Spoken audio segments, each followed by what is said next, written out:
Au nom du Père et du Fils et du Saint-Esprit. Amen. La paix de Jésus soit dans votre maison, sa paix et sa joie. Alléluia. Nous lisons le Saint-Évangile selon saint Matthieu, chapitre 6, versets 7 à 15.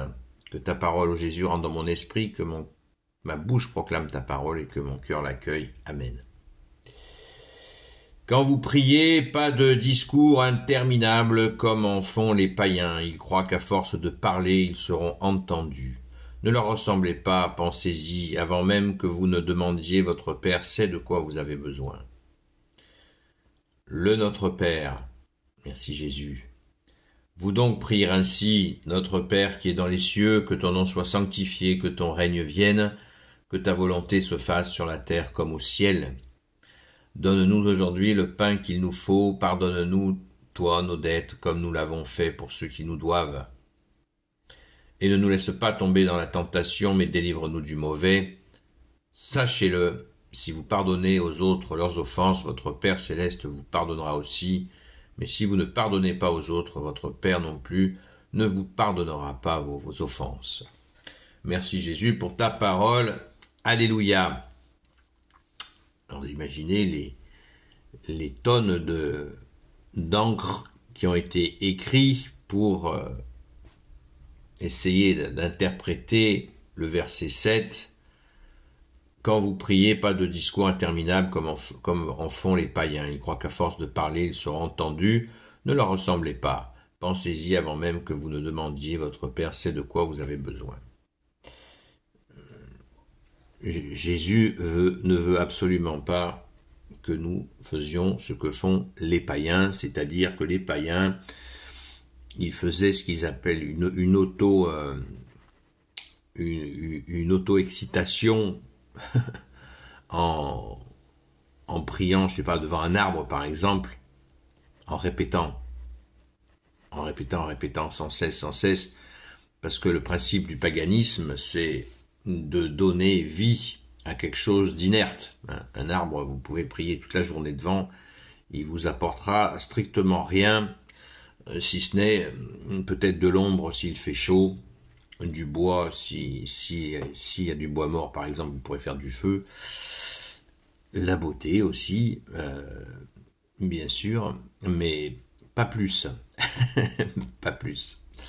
Donc, la technique païenne consiste à répéter pour agiter la chose. Là, nous nous adressons au bon Dieu, qui est la vie, qui est esprit et vie. Donc, ce Jésus sonde les cœurs et les reins, il sait ce dont nous avons besoin, il nous connaît bien mieux que nous-mêmes nous connaissons. Donc il ne sert à rien de rentrer dans cette espèce de transe qui n'a aucun sens, évidemment.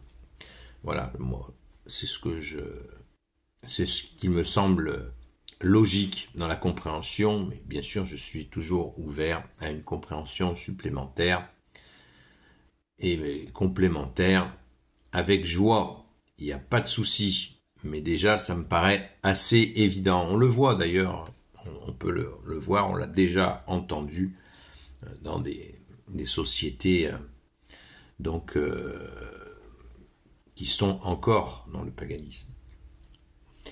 La prière du Notre Père, c'est pour ça que je disais merci Jésus, c'est la plus belle des prières qu'on ait jamais reçues dans l'histoire humaine. Merci Jésus. Elle est extrêmement puissante, s'il n'y a pas au-dessus. Rendons grâce pour Notre Père. Alors, on peut tout de suite lever certains qui voient une contradiction, puisque Jésus ne cesse de nous dire qu'il est notre seul interlocuteur et nous prions notre Père. Alors, certains, ils voient une incohérence. Encore une fois, c'est chercher, c'est comme le proverbe qui dit le sage montre la lune et le sot regarde le doigt. Voilà, c'est exactement, ça se résume à ça.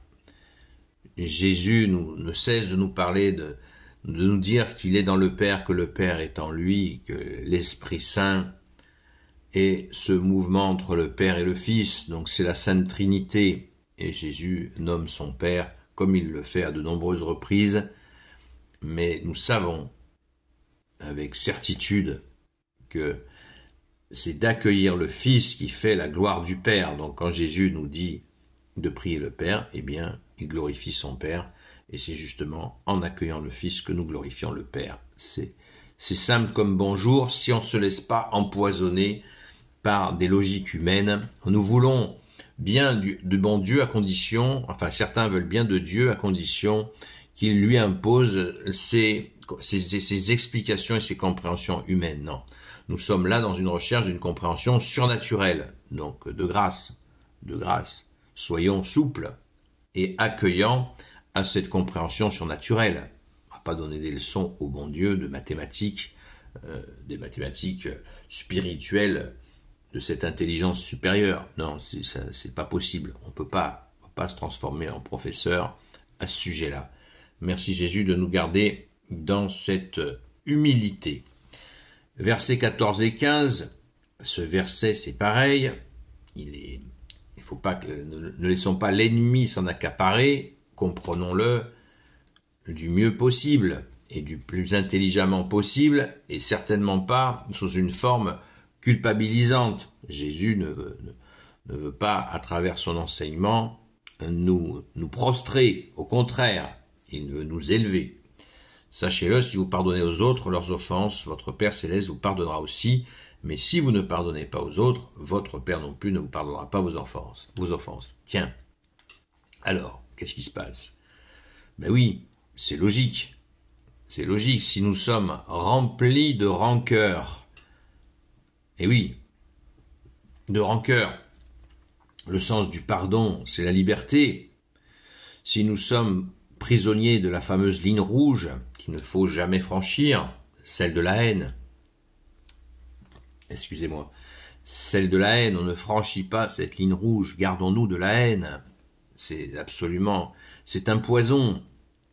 Comment accueillir Dieu si nous avons de la haine? C'est clair, Jésus a dit, va te mettre d'accord avec ton ennemi. Si tu veux porter une offrande, va te mettre d'accord avec ton ennemi et après tu porteras ton offrande. Laisse ton offrande et va te mettre d'accord et ensuite voilà. Au sens, pas de haine. La haine fait barrage, la haine fait un mur entre Dieu et nous. C'est aussi simple que ça. Donc, on ne fixe pas la faute de l'autre. On n'en fait pas une montagne, exactement comme les moulins à prière. C'est vraiment... on ne fixe pas cela, sinon on met un mur entre Dieu et nous, ce qui est normal. Donc pas de haine. Pas de haine. Ce qui ne veut pas dire qu'on va chercher celui qui nous a offensés en l'accrochant par la veste et lui dire, tu sais, je te pardonne, tu sais, je te pardonne. C'est pas ça. Voilà, on ne garde pas une rancœur empoisonnée. Et si cette personne continue à nous persécuter, eh bien on se tient à distance. On prend une distance par rapport à celui qui nous fait du mal. On prend une distance, mais on ne le hait pas. Voilà. Dire je le déteste, ça soulage un instant, mais c'est du poison.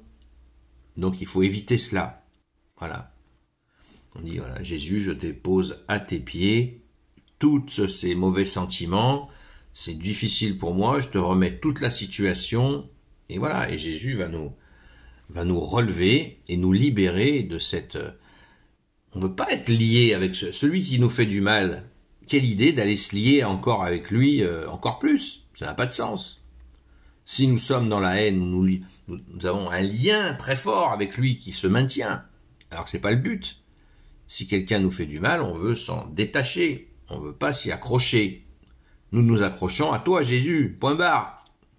Voilà, c'est ça la liberté. Accueillons cette liberté. Ne faisons pas des choses inverses qui nous lient à ces gens qui peuvent nous faire du mal. On ne veut pas être lié avec les gens qui nous font du mal, puisqu'ils sont pris par le malin. C'est le Satan qui leur fait faire du mal. Donc on ne veut pas avoir de lien avec cela. Donc on oublie, on n'en veut pas. on ne leur en veut pas. Mais on prend ses distances. Attention, on n'est pas maso, on prend ses distances. C'est tout simple. Comme l'a dit Jésus, soyez prudents comme le serpent et simples comme la colombe. Voilà. On voit quelqu'un qui nous fait du mal ou qui nous veut du mal, on le voit de loin sur la route, hop, on prend notre chemin. Voilà. Sans haine, par prudence. Pour éviter de nous retomber dans des mauvais sentiments ou peut-être ça va être une occasion pour lui de nous emmerder. Donc, on prend des distances. Et puis si c'est quand même ça s'est apaisé, on peut dire un bonjour, comme Jésus l'a demandé. Et là, les choses peuvent éventuellement commencer à s'apaiser. Et peut-être, il peut même y avoir une réconciliation. Mais toujours avec grande prudence. Attention, pas de béni oui. Attention, faut pas tout mélanger. Il faut vraiment être très prudent en demandant à Jésus ce qu'il est juste de faire. Merci Jésus, alléluia. Gloire soit au Père et au Fils et au Saint-Esprit, maintenant et toujours et pour l'éternité. Amen. Ô Jésus, toi qui peux tout et qui portes tout, toi le Sauveur, toi l'Emmanuel, je te confie toutes celles et ceux qui regarderont cette vidéo ainsi que leurs proches selon ta seule volonté, ô Jésus. Sainte Marie, Reine des cieux, toi l'Immaculée Conception, toi qui écrases le serpent, toi qui es la lune sous tes pas, toi notre Mère, Notre-Dame. Saint Joseph, toi le juste et le saint, toi le sage, toi la terreur des démons, toi le saint gardien de la Sainte Église catholique et apostolique. Sainte Marie-Madeleine, notre chère sainte patronne, et vous tous les saints et saintes amis de Jésus, Saint Michel Archange, Saint Gabriel Archange, Saint Raphaël Archange, et vous tous les anges qui te servent au Jésus. Je vous confie toutes celles et ceux qui regarderont cette vidéo, ainsi que leurs proches, selon ta seule volonté, ô Jésus. Prions les amis, prions pour la France, prions pour tous les innocents qui sont pris dans cette violence au Moyen-Orient. Les innocents, c'est la majorité des gens qui sont pris dans ces engrenages. Confions-les à Jésus. Merci Jésus d'avoir pitié. Toi le roi de gloire, le Dieu de nos vies, même si c'est très difficile parce que beaucoup te refusent, ô Jésus, mais toi seul sonde les cœurs et les reins, ô Jésus.